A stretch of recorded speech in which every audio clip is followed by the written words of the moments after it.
Capítulo 15. Aí está. Alicia Berenson não matou o marido. Um estranho invadiu o lar do casal, e num ato de crueldade aparentemente gratuito, matou Gabriel e desapareceu na noite. Alicia era totalmente inocente. Isso se você acreditar na história dela. Mas eu não acreditei. Nem um pouco. Sem falar das evidentes incoerências e imprecisões, como o fato de Gabriel não ter levado 6 tiros, mas 5, pois uma das balas foi parar no teto. Alicia tampouco foi encontrada amarrada a uma cadeira, mas de pé no meio da sala, depois de cortar os pulsos. Na nossa conversa, Alicia não disse que o homem a havia desamarrado, nem explicou porque desde o início não contou à polícia essa versão dos fatos. Não, eu sabia que ela estava mentindo. Fiquei irritado por ela ter mentido assim tão descaradamente e sem motivo, na minha cara. Por um segundo fiquei me perguntando se não estaria me testando, para ver se eu engolia a história. Nesse caso, eu não deixaria transparecer nada. Fiquei lá sentado em silêncio. Contrariando seus hábitos, Alicia falou primeiro. Estou cansada. Quero parar. Fiz que sim. Não podia objetar. A gente continua amanhã, disse ela. Ainda tem mais coisas para contar? Sim. Uma última coisa. Muito bem. Amanhã. Yuri estava esperando no corredor. Acompanhou Alicia até o quarto e eu fui para minha sala. Como já disse, há anos costumo transcrever as sessões assim que acabam. A capacidade de registrar com precisão o que foi dito nos 50 minutos anteriores é de fundamental importância para um terapeuta, caso contrário muitos detalhes são esquecidos e o imediatismo das emoções é perdido. Me sentei à mesa e comecei a anotar o mais rápido possível tudo o que havíamos dito. Quando acabei, percorri os corredores agarrado às minhas anotações. Bati à porta de Diomedes. Como não houve resposta, bati de novo. Nada. Abri uma fresta na porta, e lá estava Diomedes, em sono profundo no seu sofá estreito. Professor? E outra vez, mais alto. Professor Diomedes? Ele acordou num sobressalto e rapidamente se sentou. Piscava para mim. O que foi? O que houve? A gente precisa conversar. É melhor eu voltar depois? Diomedes franziu a testa, fazendo que não com a cabeça. Eu estava fazendo a cesta. Eu sempre faço isso depois do almoço. Me ajuda a aguentar a tarde. E vai se tornando uma necessidade com a idade. Bocejando, ele se levantou. Entrez, Theo. Sente-se. Pela sua cara, é importante. Acho que sim, é sim. Alicia? Assente. Me sentei em frente à mesa dele. Diomedes se sentou do outro lado. Seu cabelo estava levantado de um dos lados, e ele parecia não estar totalmente acordado. Tem certeza de que não é melhor eu voltar depois? Diomedes acenou negativamente com a cabeça. Pegou uma jarra para se servir de um copo de água. Agora eu estou acordado. Prossiga. O que houve? Estive conversando com Alicia. Eu preciso de supervisão. Diomedes fez que sim. Parecia mais acordado a cada segundo, e mais interessado. Continue. Comecei a ler as minhas anotações. Mostrei para ele a sessão inteira. Repeti as palavras dela com o máximo de exatidão possível, reproduzindo a história que tinha ouvido. O homem que a espionava entrando na casa, fazendo-a prisioneira, atirando e matando Gabriel. Quando terminei, houve uma longa pausa. A expressão de Diomedes não deixava transparecer muita coisa. Ele pegou uma caixa de charutos na gaveta. Apanhou uma pequena guilhotina de prata. Enfiou nela a ponta de um charuto e a cortou. Vamos começar pela contratransferência. Me fale da sua experiência emocional. Comece do começo. Enquanto ela contava a história, que sentimentos surgiam? Refleti por um instante. Eu estava empolgado, eu acho. E ansioso. Com medo. Medo? Medo seu ou dela? Acho que dos dois. E medo do quê? Não sei muito bem. Medo de fracassar, talvez. Estou arriscando muito nisso, como você sabe. Diomedes fez que sim. E o que mais? Frustração também. Muitas vezes eu me sinto frustrado nas nossas sessões. E com raiva? Sim, acho que sim. Você se sente como um pai frustrado, lidando com uma filha problemática? Sim. Eu quero ajudar Alicia, mas não sei se ela quer ser ajudada. Ele fez que sim. Vamos ficar com o sentimento de raiva. Fale mais disso. Como se manifesta? Hesitei. Bom, muitas vezes eu acabo a sessão com uma dor de cabeça fortíssima. Diomedes assentiu. Sim, exatamente. A coisa tem que sair de um jeito ou de outro. Um estagiário que não fique ansioso vai acabar doente. Quem foi que disse isso? Não sei. T.E.I. Ambrose. Eu estou doente e ansioso. Diomedes sorriu. Mas você também não é mais um estagiário, embora esses sentimentos nunca desapareçam por completo. Ele pegou o charuto. Vamos lá fora fumar. Fomos para a escada de incêndio. Diomedes deu algumas baforadas no charuto, refletindo. E acabou chegando a uma conclusão. Você sabe, ela está mentindo. Sobre o homem ter matado Gabriel? Também achei. Não só isso. O que então? A coisa toda. Essa baboseira toda. Eu não acredito numa só palavra. Devo ter parecido bastante surpreso. Eu imaginei que ele não daria crédito mesmo a certos elementos da história de Alicia, mas não esperava que rejeitasse o pacote completo. Você não acredita na história sobre o homem? Não, não acredito. Eu não acredito nem que esse homem exista. É uma fantasia. Do começo ao fim. Como você tem tanta certeza disso? Diomedes abriu um sorriso estranho. Podemos dizer que é a minha intuição. Anos de experiência profissional com fantasistas. Tentei interrompê-lo, mas ele se antecipou com um gesto da mão. Naturalmente, não espero que concorde, Theo. Você foi fundo com Alicia, e seus sentimentos estão misturados aos dela feito um novelo de lã. É esse o objetivo de uma supervisão como essa, ajudá-lo a desembaraçar os fios, para ver o que é seu e o que é dela. E quando conseguir distância e clareza, desconfio que vai se sentir bem diferente sobre sua experiência com Alicia Berenson. Não sei se estou entendendo. Bom, para ser franco, receio que ela esteja representando um papel para você. Manipulando você.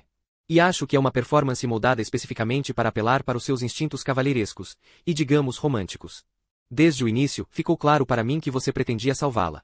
E tenho certeza de que isso era óbvio para Alicia também. Daí a sedução. Você está parecendo Christian. Ela não me seduziu.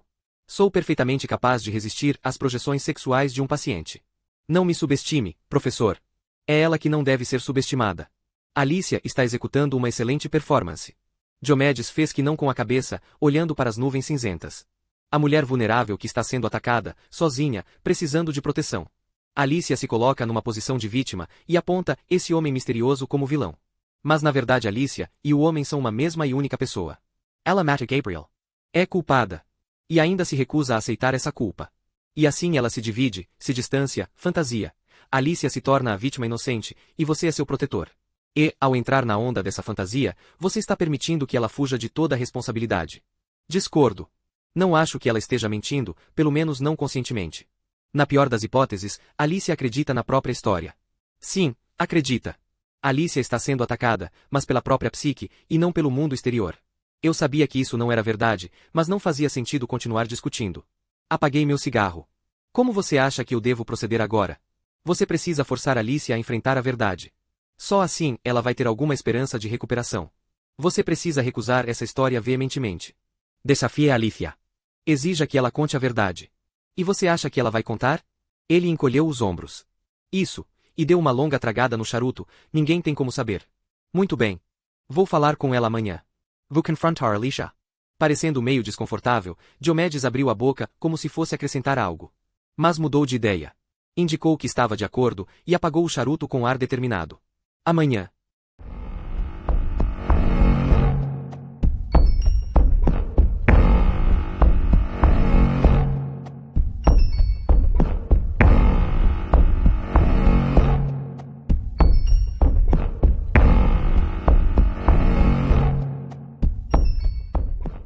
Capítulo 16. Depois do trabalho, voltei a seguir Kate até o parque. Naturalmente, o amante estava esperando no mesmo lugar onde haviam se encontrado da última vez. Os dois se beijaram e se agarraram feito adolescentes. Kate olhou na minha direção e por um segundo achei que tinha me visto, mas não viu. Ela só tinha olhos para ele. Dessa vez, tentei vê-lo melhor. Mas não consegui ver o rosto direito, embora alguma coisa em seu porte me fosse familiar. Eu tinha a sensação de já tê-lo visto antes em algum lugar. Eles caminharam em direção a Camden e entraram num pub, o Rose and Crown, que parecia um tanto decadente. Esperei no café em frente.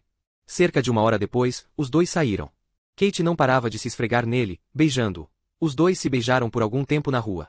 Eu observava, meu estômago se revirando, queimando de ódio. Até que ela se despediu, e eles se afastaram. Kate começou a andar. O sujeito se virou, e seguiu na direção oposta. Não segui Kate. Fui atrás dele. O sujeito ficou esperando num ponto de ônibus. Fiquei atrás dele. Olhava para suas costas, para seus ombros, me imaginava dando um empurrão nele, jogando-o na frente do ônibus. Mas não fiz isso. Ele entrou no ônibus. Eu também. Achei que ia direto para casa, mas não. Ele fez 2 baldeações. Eu o seguia a certa distância. Ele foi para o East End, onde desapareceu num depósito durante meia hora. Depois, outra viagem, em outro ônibus. Fez algumas ligações, falando em voz baixa e dando risadas com frequência. Eu me perguntava se estaria falando com Kate. Me sentia cada vez mais frustrado e desanimado. Mas eu também era teimoso e me recusava a desistir. Até que por fim ele foi para casa, depois de saltar do ônibus e entrar numa rua tranquila e arborizada. Continuava falando ao celular. Eu o segui, mantendo distância. A rua estava deserta. Seelese virus, Iremever. Mas não o fez. Passei por uma casa com um jardim de pedras e suculentas. Agi sem pensar, parecia que meu corpo se movia por conta própria.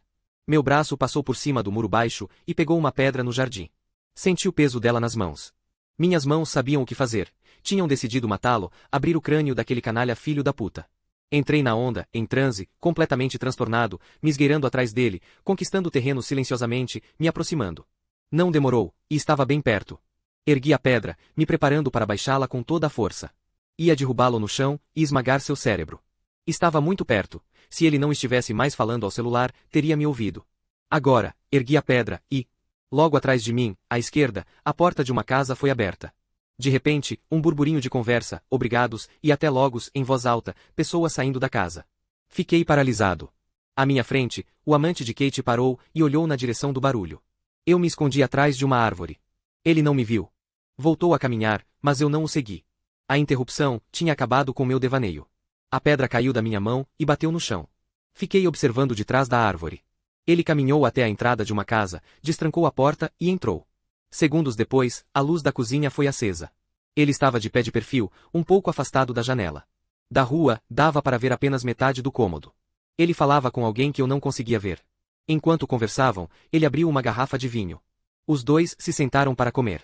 Então pude ver de relance sua companhia. Era uma mulher. Seria sua esposa? Não dava para vê-la muito bem. Ele a abraçou e a beijou. Então eu não era o único que estava sendo traído. Ele tinha voltado para casa depois de beijar a minha esposa e comeu a refeição que essa mulher havia preparado para ele, como se nada tivesse acontecido. Eu sabia que não podia deixar por isso mesmo, precisava fazer alguma coisa. Mas o quê? Apesar das minhas fantasias homicidas, eu não era um assassino. Não podia matá-lo. Teria que pensar em algo mais inteligente.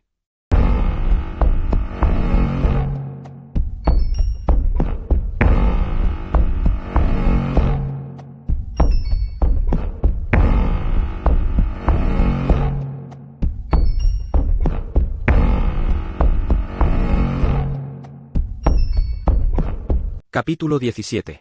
Eu pretendia resolver as coisas com Alicia logo cedo de manhã. Ia obrigá-la a reconhecer que tinha mentido sobre o assassinato de Gabriel e forçá-la a encarar a verdade. Infelizmente, não tive a oportunidade de fazer nada disso. Yuri esperava por mim na recepção. Theo, eu preciso falar com você. O que foi? Olhei melhor para ele. O rosto parecia ter envelhecido da noite para o dia, como se tivesse encolhido, pálido, sem energia. Algo ruim tinha acontecido. Houve um acidente. Alicia. Ela tomou uma overdose. O quê? Ela? Yuri fez que não com a cabeça. Ela está viva mas, graças a Deus, mas está em coma. Não parece nada bem. Onde ela está? Yuri me conduziu por uma série de corredores, trancados, até a ala de cuidados intensivos. Alicia estava num quarto particular, ligada a uma máquina de eletrocardiograma e a um ventilador pulmonar. Seus olhos estavam fechados. Christian estava no quarto com outra médica. Ele parecia pálido em contraste com a médica da emergência, que estava bastante bronzeada. Evidentemente tinha acabado de voltar das férias, mas não parecia nada revigorada. Parecia exausta. Como ela está? Perguntei. A médica balançou a cabeça. Nada bem. Tivemos que colocá-la em coma induzido. Ela teve uma parada respiratória. O que ela tomou? Algum opioide. Provavelmente hidrocodona. Yuri fez KSM. Tinha um vidro de comprimidos vazio na mesa do quarto dela. Quem encontrou Alicia? Eu, respondeu ele. Ela estava no chão, perto da cama. Parecia que não estava respirando. Na hora, achei que estava morta. E como ela pode ter conseguido os comprimidos? Yuri olhou para Christian, que deu de ombros. Todo mundo sabe que o tráfico rola solto pelos corredores. E Elif é a fornecedora, comentei. Christian concordou.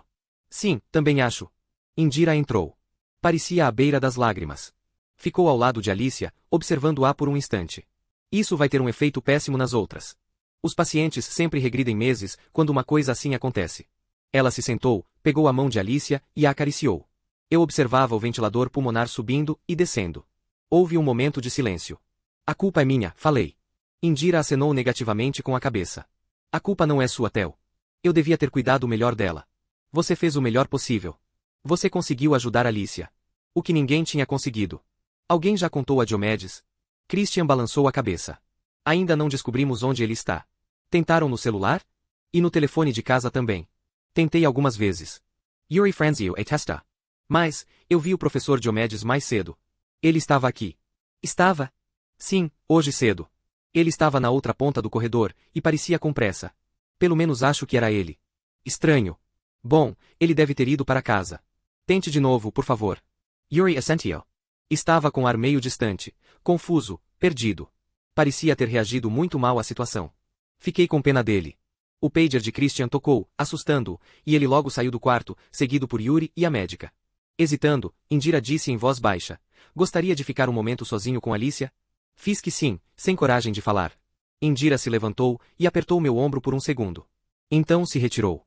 Alicia e eu ficamos sozinhos. Eu me sentei ao lado da cama. Peguei o braço dela. Havia um catéter no dorso da mão. Segurei-a com delicadeza, acariciando a palma e o punho. Passava o dedo em seu pulso, sentindo as veias sob a pele, as cicatrizes salientes das tentativas de suicídio. Então era isso. Ia acabar assim. Alicia em silêncio outra vez, e agora o silêncio duraria para sempre. Eu me perguntava o que Diomedes diria. Conseguia imaginar o que Christian diria a ele. Daria um jeito de botar a culpa em mim, dizendo que as emoções que provoquei na terapia foram demais para Alicia, que ela recorreu à hidrocodona para se acalmar e se medicar. A overdose podia ter sido acidental, diria Diomedes, mas o comportamento de Alicia era suicida. E pronto. Mas não era só isso. Uma coisa passou despercebida. Algo significativo, algo que ninguém havia notado, nem mesmo Yuri ao encontrar Alicia, inconsciente perto da cama. Sim, havia um vidro de comprimidos vazio na mesa e 2 deles no chão, de modo que naturalmente se presumiu que ela havia tomado uma overdose. Mas ali sob o meu dedo, no punho de Alicia, havia contusões e uma pequena marca que contavam uma história muito diferente. Uma picada na veia, um minúsculo furo deixado por uma agulha hipodérmica, revelando a verdade. Alicia não engoliu um vidro de comprimidos num gesto suicida. O que houve foi que injetaram nela uma dose cavalar de morfina. Não foi uma overdose. Foi uma tentativa de assassinato.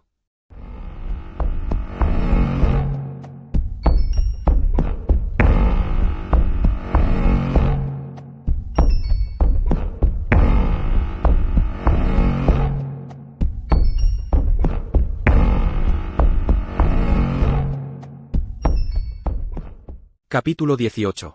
Diomedes apareceu meia hora depois. Estivera numa reunião com a fundação, explicou, e depois ficou preso no metrô, por causa de um defeito na sinalização. Pediu a Yuri que fosse me buscar. Yuri me encontrou na minha sala. O professor Diomedes chegou.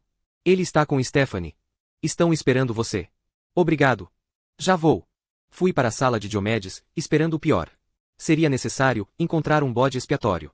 Eu já tinha visto isso acontecer em Broadmoor, em casos de suicídio. O membro da equipe que fosse mais próximo da vítima era responsabilizado, fosse terapeuta, médico ou enfermeiro. A essa altura, Stephanie sem dúvida, já estava pedindo a minha cabeça. Bati a porta e entrei. Stephanie e Diomedes estavam de pé, cada um de um lado da mesa. A julgar pela tensão naquele silêncio, eu havia interrompido uma discussão. Diomedes falou primeiro. Estava claramente agitado, gesticulando muito. Uma coisa terrível. Terrível mesmo. E não poderia ter acontecido em pior momento. Agora a fundação tem a desculpa perfeita para fechar isso aqui. Não acho que a fundação seja a principal preocupação, interveio Stephanie. A segurança das pacientes vem em primeiro lugar. A gente precisa descobrir o que aconteceu exatamente. E se virou para mim. Indira disse que você suspeita que Elif esteja traficando drogas. Foi assim que Alicia conseguiu a hidrocodona? Hesitei. Bem, não tenho nenhuma prova. Ouvi algumas enfermeiras falando disso. Mas na verdade tem outra coisa que vocês precisam saber. Stephanie me interrompeu meneando a cabeça. Nós sabemos o que aconteceu. Não foi Elif. Não? Christian estava passando por acaso pelo posto de enfermagem e viu que o armário de remédios tinha sido deixado aberto. Não havia ninguém no local. Yuri tinha deixado o armário destrancado. Qualquer um podia ter entrado e pegado o que quisesse. E Christian viu Alicia rondando por lá. Na hora, ficou se perguntando o que ela estava fazendo. E agora está explicado. Que bom que Christian estava lá e viu tudo isso. Eu falava num tom sarcástico. Mas Stephanie preferiu se fazer de desentendida. Mas não é só Christian que tem notado o descuido de Yuri. Muitas vezes eu percebo que ele é desleixado demais com a segurança. Muito amiguinho dos pacientes. Muito preocupado em ser popular. Até me surpreende que uma coisa dessas não tenha acontecido antes. Entendo. Eu entendia mesmo. Agora entendia porque Stephanie estava sendo cordial comigo. Aparentemente eu tinha livrado a minha cara. Ela havia escolhido Yuri como bode expiatório. Mas Yuri parece sempre tão cuidadoso, comentei, olhando para Diomedes, me perguntando se ele interviria. Eu realmente não acho. Diomedes Judah Ambrose. Minha opinião é de que Alicia sempre foi altamente suicida. Como sabemos, quando alguém quer morrer, por mais que se tente proteger, muitas vezes é impossível evitar. E não é essa a nossa função? Solte Stephanie. Evitar isso. Não. Diomedes fez que não com a cabeça. Nossa função é contribuir para a cura deles. Mas não somos Deus. Não temos poder sobre a vida e a morte. Alicia Berenson queria more. Em algum momento ela ia conseguir. Ou pelo menos quase conseguir. Hesitei. Era agora ou nunca. Não tenho tanta certeza assim, intervim. Não acho que tenha sido uma tentativa de suicídio. Você acha que foi um acidente? Não. Não acho que tenha sido um acidente. Intrigado, Diomedes olhou para mim. O que você está querendo dizer, Theo? Qual é a alternativa? Bom, para começo de conversa, não acredito que Yuri tenha dado os remédios para Alicia. O que significa que Christian se enganou? Não. Christian está mentindo. Diomedes e Stephanie me olharam, chocados. E prossegui antes que conseguissem recobrar a palavra. Contei rapidamente tudo o que havia lido no diário de Alicia, que Christian a havia atendido em particular antes do assassinato de Gabriel, que ela era uma das várias pacientes particulares que ele atendia extraoficialmente, e que ele não só não tinha se apresentado para depor no julgamento, como fingira não conhecer Alicia ao ser admitido no Grove. Não é uma surpresa que ele se mostrasse tão contrário a qualquer tentativa de fazer com que ela voltasse a falar, concluí. Se Alicia falasse, ela poderia expor quem ele era. Stephanie me encarava com os olhos vidrados. Mas, o que você está querendo dizer? Você não pode estar sugerindo que, sim, eu estou sugerindo isso mesmo. Não foi uma overdose. Foi uma tentativa de assassinato. Onde está o diário de Alicia? Perguntou Diomedes. Está com você? Acenei negativamente com a cabeça. Não, não está mais. Eu devolvi para ela. Deve estar no quarto dela. Então vamos buscar. Diomedes se virou para Stephanie. Mas primeiro, acho que temos que chamar a polícia. Não acha?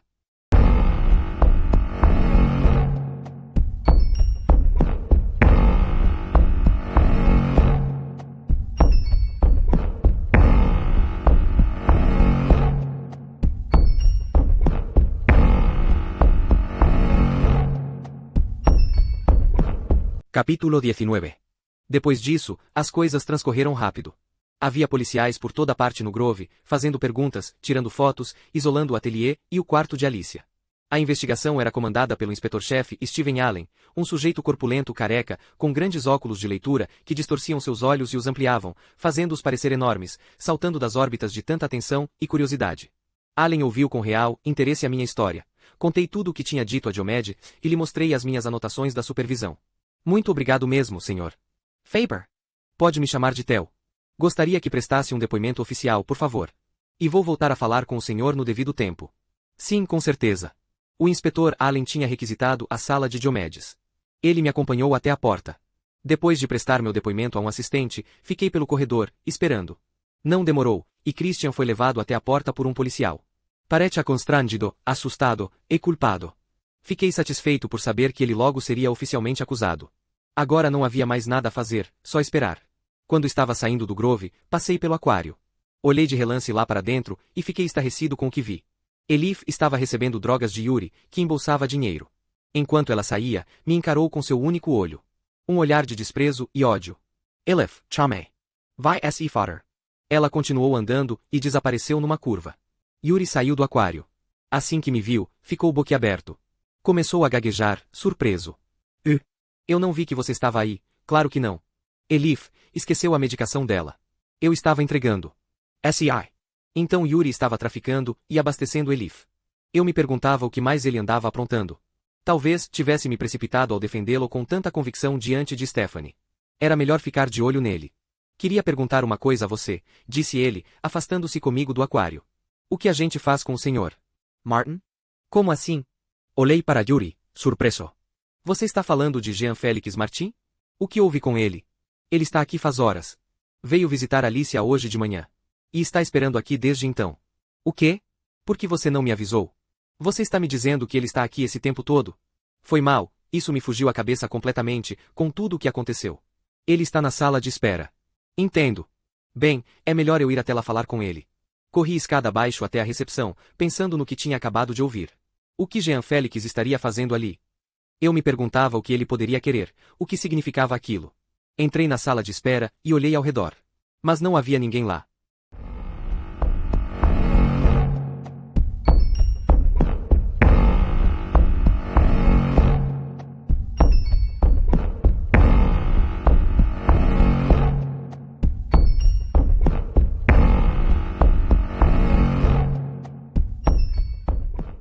Capítulo 20. Saí do Grove e acendi um cigarro. Uma voz masculina chamou o meu nome. Olhei, esperando que fosse Jean Félix. Mas não era. Era Max Berenson. Ele estava saindo de um carro e vinha em minha direção. Que merda é essa?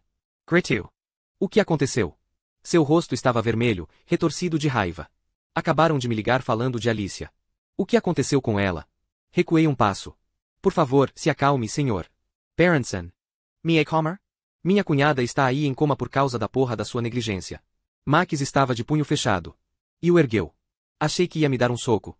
Mas foi interrompido por Tânia. Ela se aproximou apressada com tanta raiva quanto Max, mas raiva dele, e não de mim. Para, Max. Pelo amor de Deus.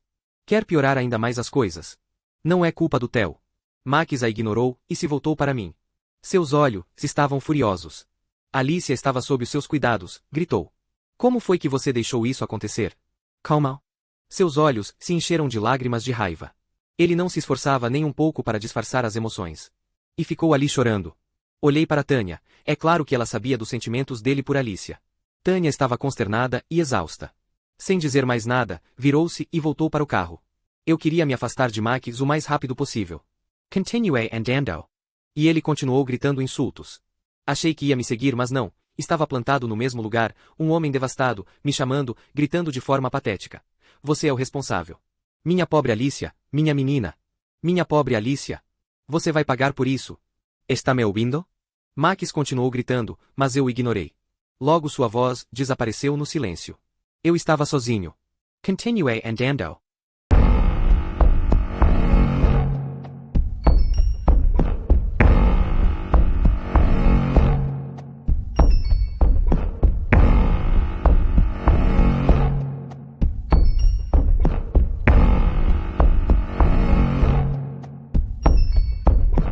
Capítulo 21. Voltei à casa do amante de Kate. Fiquei em frente a ela 1 hora, observando.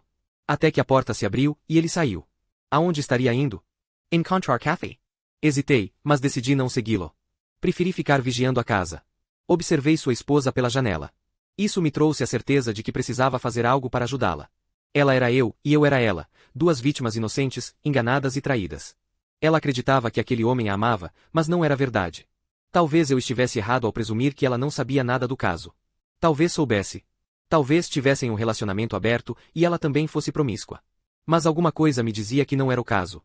Ela parecia inocente, como também havia sido o meu caso um dia. Era meu dever levar a verdade a ela. Eu poderia revelar a verdade sobre o homem com quem vivia, em cuja cama dormia. Não tinha escolha. Eu precisava ajudá-la. Nos dias subsequentes, continuei voltando lá. Numa dessas vezes, ela saiu de casa para dar uma caminhada. Eu a segui, mantendo distância. Queria evitar que me visse em algum momento, mas, ainda que ela me visse, eu não passava de um estranho. Por enquanto. Acabei me afastando e fui comprar algumas coisas. Mas voltei. Fiquei do outro lado da rua, observando a casa. Voltei a vê-la, de pé perto da janela. Eu não tinha nenhum plano, só uma ideia vaga e incipiente do que precisava fazer. Como um artista inexperiente, eu sabia o resultado que desejava, sem saber exatamente como chegar até ele. Esperei um pouco e então fui até a casa. Tentei abrir o portão, estava destrancado. Ele se abriu e eu entrei no jardim. Senti uma súbita descarga de adrenalina. Aquela emoção ilícita de invadir a propriedade alheia. Até que vi a porta dos fundos se abrir. Procurei um lugar para me esconder. Vi que havia um pequeno chalé do outro lado do gramado. Saí correndo sem fazer barulho e entrei nele. Fiquei lá por um segundo, prendendo a respiração. O coração batendo forte. Será que ela me viu? Ouvi seus passos se aproximando. Tarde demais para recuar. Levei a mão ao bolso de trás e peguei a balaclava preta que tinha comprado. Cobre a cabeça com ela. Calcei um par de luvas. Ela entrou. Estava falando ao celular. Tudo bem, amor. A gente se vê às 8. Sim. Também te amo. Ela finalizou a ligação e ligou o ventilador.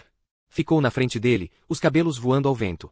Pegou um pincel e se aproximou de uma tela apoiada num cavalete. Estava de costas para mim. Até que viu meu reflexo na janela. Acho que viu primeiro a minha faca. Se retesou e se virou lentamente. Seus olhos estavam arregalados de medo. Ficamos nos encarando em silêncio. Era a primeira vez que eu me via frente a frente com Alicia Berenson. O resto, como dizem, é história.